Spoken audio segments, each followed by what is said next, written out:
इटलीच्या पंतप्रधान Giorgia Meloni यांची जगभरात एक वेगळीच क्रेज आहे। इटलीसारख्या एका महत्त्वाच्या युरोपीय देशाचं त्या प्रतिनिधित्व करतात आणि अशा वेळी जगात पुरुषी महासत्तांच्या समोर आपली बेधडक मतही मांडत असतात, अशी त्यांची ओळख आहे। अशा या मेलोनी यांचं एक आत्मचरित्र त्यांनी 2021 मध्ये लिहिलं होतं आणि त्याची भारतीय आवृत्ती आता येते आहे।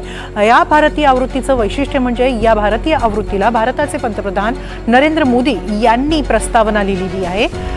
मोदींसह मेलोनी यांचे मैत्रीपूर्ण संबंधही अनेकदा चर्चेत असतात। अशात मोदींनी मेलोनी यांच्या आत्मचरित्रासाठी प्रस्तावना लिहिली आहे। इटलीच्या पंतप्रधान जॉर्जिया मेलोनी यांच्या आत्मचरित्र I am Giorgia my roots my principles या भारतीय आवृत्तीसाठी पंतप्रधान नरेंद्र मोदी यांनी ही प्रस्तावना लिहिलेली आहे। यातून त्यांनी मेलोनी यांचं कौतुक करताना जगभरातील विविध राजकीय नेत्यांबरोबर त्यांचे असलेले संबंध यावर प्रकाश टाकलेला आहे। पाहूया मोदींनी या आत्मचरित्रातून नेमकं काय म्हटलेलं आहे। मेलोनी यांचं वर्णन देशभरात आणि देशभक्त आणि महान समकालीन नेता असं मोदींनी केलेलं आहे। मेलोनींचा राजकीय प्रवास भारतीयांसाठी प्रेरणादायी ठरेल असंही पंतप्रधानांनी म्हटलंय। पुस्तकाची प्रस्तावना लिहिणं हा आपल्यासाठी मोठा सन्मान असल्याचं मत त्यांनी व्यक्त केलंय।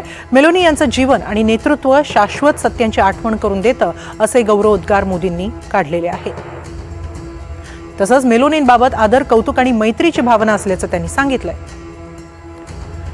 या व्यतिरिक्त स्वतःच्या सांस्कृतिक वारशाचं रक्षण करताना जगाशी समानतेने संवाद साधणं हे आपल्या मूल्यांशी सुसंगत असल्याचं त्यांनी मेलोनींना म्हटलंय। तसंच मेलोनी या नारी शक्तीचं एक उदाहरण आहे असा गौरव देखील त्यांनी या प्रस्तावनेतून मेलोनी यांच्यासाठी केलेला आहे।